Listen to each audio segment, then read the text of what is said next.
Mahirap i-confirm 'yan kung kunyari, baguhan kayo na ano, na aplikante. Ako naman hindi naman ako expert, pero siyempre meron tayong sa mga pinagdaanan natin. Nakita ko yung mga ano, yung mga red flag pagka sa nag-a-apply ka ng ganyan. Yun. Gawa tayo video. Nakaka-ano ng gawa ng video, ang hirap talaga mag-isip ng kung ano mang pwedeng i-discuss sa inyo, no? Pero meron akong naisip na maganda i-discuss. Since maraming mga ano yung sa mga group ng mga butchers, marami nagtatanong na kung kaya ba na ano yung mga ano lang yung wala akong experience, sir. Pero meron akong ano ba yun? May certificate ako from TESDA, mga ganyan. Parang mas magandang i-discuss ngayon kung mag-e-agency ka o mag-direct hire ka. Yung agency natin, yung mga nandyan, yung mga staff house, magsaysay, ISO, yung mga FMW, o ano mo, kung maganda bang sa kanila mag-invest o ano na lang direct hire. Yung mga ano lang, yung mga sinasabi ko, yung sa Job Bank, yung sa Indeed, yung sa mga ganyan makakabingwit ka dyan ng mga ng mga employer na hindi mo ine-expect na makukuha ka, ganyan. Mas okay ba kung mag-agency ka o mag-ano ka na lang yung sariling sikap sa sa direct hire. Yun yung i-discuss natin. Kagahapon last week, isang linggo nag-snow, di ba, dito. Tapos biglang biglang nawala. Kasi nga ina-expect na namin yung dito sa Canada, kasi pagka nag-snow dito tuloy-tuloy yung winter, 6 na buwan tuloy-tuloy yung snow. Ngayon ina-expect namin magi-snow na. Ano ba ngayon? November. Kalahati na ng November 17 na ngayon. Ngayon ina-expect namin tuloy-tuloy na yung snow, kasi nga nag-snow last week eh. Sabi biglang nawala. Nagputi na lahat eh. Sabi ko, maganda kasi meron kaming onting celebration eh. Maraming may mga birthday.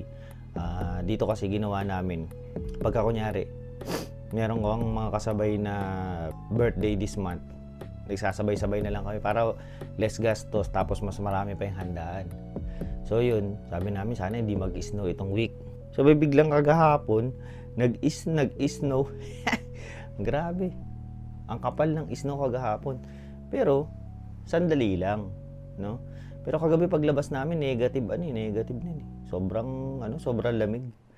Tapos nung kanina paglabas ko diyan, ang araw naman parang abnormal na yung panahon ngayon dito sa Canada, no? Dahil daw yata sa sinasabi sa group yung sa Brandon, El Nino raw. Ewan ko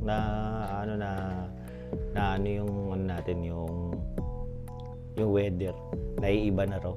Ang problema kasi nito, hindi pa ngayon nag-i-snow, November. Last year kasi malakas na yung snow, dapat na yung ganitong panahon. Kinakatakot ko, baka ma-move din yung summer mamaya niyan. April pa, May pa, nag-i-snow pa. Yun yung pangit. Anyway, yun nga. Ngayon malamig na naman. Hindi, yun. I-discuss na natin. No? Kung maganda bang ano bang mas maganda kung magdi-direct hire ka o ano lang to yung raw vlog lang to, talagang naisip ko lang kanina, nagtitimpla ako ng kape. Kung mas maganda bang mag-agency ka o direct hire, no? Titingnan natin yung pros and cons, di ba? Ang kagandahan, ako kasi iunahin na natin yung sa agency, kasi ito yung yung ginawa ko eh, nag-agency ako eh. Ang maganda sa agency, kapag nakontak ka nila at nila yung papel mo, kumbaga less effort ka sa mga gagawin, kasi karamihan ng mga requirements sasabihin na lang nila sa'yo kung ano yung kailangan mo, ganyan. Hindi na ikaw yung masyadong mag-aasikaso. Although ikaw pa rin yung mag-aasikaso, ikaw pa rin yung kukuha ng kailangan mo na mga tulad ng mga yung mga certificates mo, mga diplomas, yung mga ganyan, yung mga COEs, hihingiin nila sa iyo yun. Tapos ang mangyayari, sila na yung nagko-compile ng mga requirements mo na yun. Tapos alam na nila kung saan sila magpapasa, alam nila kung ano yung mga kailangan sa employer, at saka maganda yun, meron silang kausap na employer na na nasa Canada man, UK, mga ganyan. Tapos ang kagandahan pa pagka naka-agency ka, wala ka talagang gastos. Yun nga yung sinasabi ko sa mga video ko na nung sa staff house kami, ang ginastos namin is 30,000. Pero kasi kasama na din yung yung IELTS, yung medical, yan lang naman yung mga malalaki, nasa 12,000, nasa 11,000, yung mga yan. Pero nung bago kami umalis na, siguro mga 5 days before ng lakad namin, pagpunta na rito sa Canada, binalik din yun yung mga ginastos namin na yun. Kumbaga ni-refund lahat yun ni employer. Yun ang kagandahan sa agency. Tapos kunyari meron kang kulang kasi mahirap kumuha ng visa yung pagka mag-work permit ka dito. Si staff house yung kaya shout out sa staff house. Sila yung mangungulit sa iyo na sir, kailangan mo ng ganito, ganyan. Tapos meron pang nakalimutan ko yung kung sino yung nag-handle ng namin ng papers namin sa staff house. Ang niya talagang parang ang higpit niya na, sir, pagka hindi mo to naipasa, next batch ka na. Syempre, 'di ba? Ikaw, akala mo kampante ka na, okay na yung mga papeles mo, tapos biglang sasabihan ka ng ganun. Ako kumukuha pa ako ng mga nagtatrabaho pa ako sa supermarket, 'di ba? Merchandiser lang ako na butcher. Hindi ako basta-bastang pwedeng yung aalis lang ako sa trabaho, yung mga ganyan. Bigla kang kukulitin ngayon. Sir, kailangan mo na itong na to, wala pa pala. Sir, mali yung mo na, yung nailagay mo rito sa papel na to, yung mga ganon. Yun ang kagandahan sa agency na pagka meron sila, yun lang talaga yung mismong trabaho nila na mag-check ng papel nyo. Ngayon, pagka meron kulang, sila yung kukulit sa inyo. Yun nga, mas pulido yung papel mo, saka walang gastos. Yun yung sinasabi ko lang pagka nag-agency kayo, di ba? Kaya lang ang problema kasi sa agency ngayon, ito nga yung cons sa agency. Hindi ko nilalahat Merong mga nakakalusot na na talagang hindi yung lehitimo. Hindi na natin pero meron talagang mga nakakalusot na na meron lang yung sa, hindi ko sinasabi na sa staff house, hindi ko sinasabi sa kung anong agency natin yan, may mga nagsasabi lang sa akin. May mga nakukuha sa palakasan. Lalo na ngayon na napakarami ng mga aplikante. Yun yung nagiging problema sa sa agency. Yun, nakukuha na raw sa palakasan system. Kaya medyo nagiging pahirapan yung pagpasok sa mga agencies natin diyan na mahirap mapansin, no? Kung wala ka raw kapit,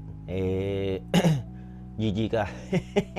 Pero hindi natin hindi yan 100% confirmed mga lang yan, mga sabi-sabi lang yan, mga ganun. Kaya pa rin, i-try nyo pa rin mag-apply sa mga agencies.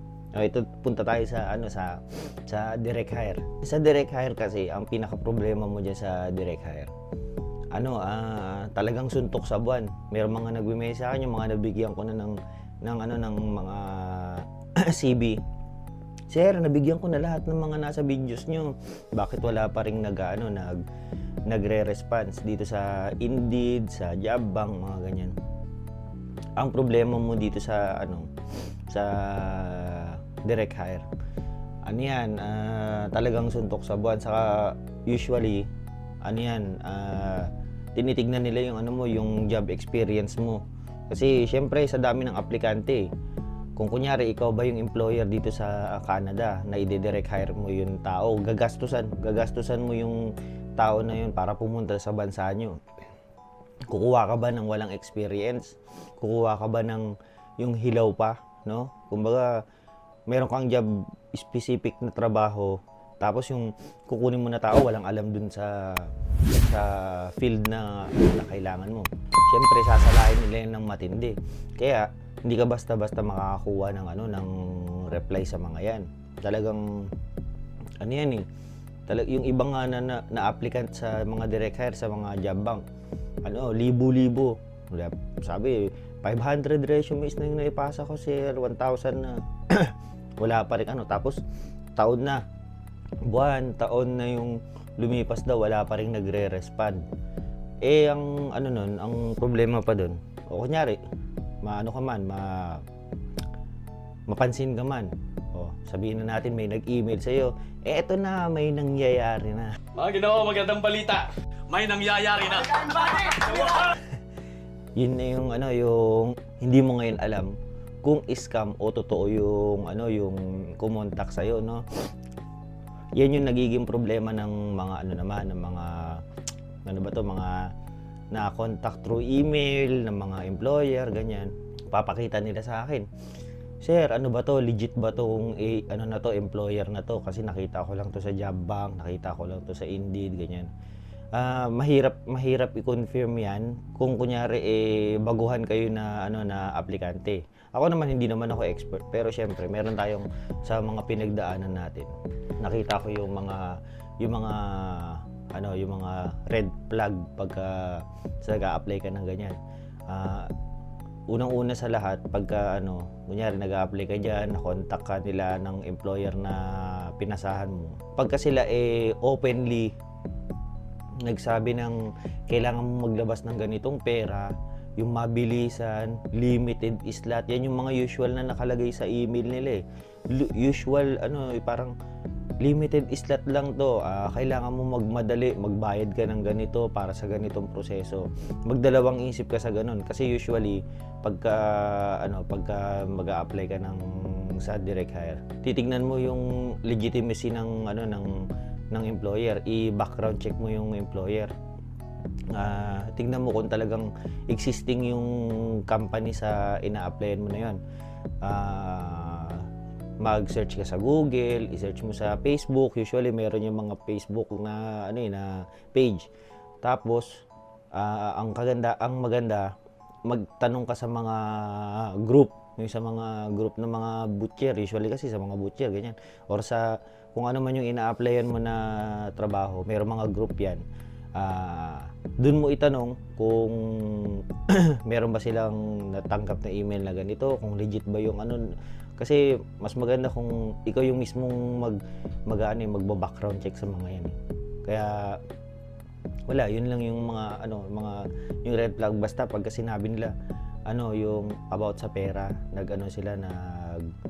openly nangihingi ng pera, ganyan, tapos hindi mo naman alam na kailangan ba to sa application mo, kailangan ba to sa ikaw mismo yung makakaramdam niyan pagka sablay yung employer.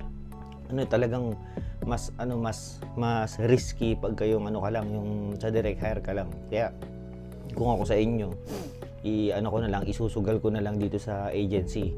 Mag-agency na kayo. Pero kung kunyari talagang desperado kayo, subukan nyo lahat.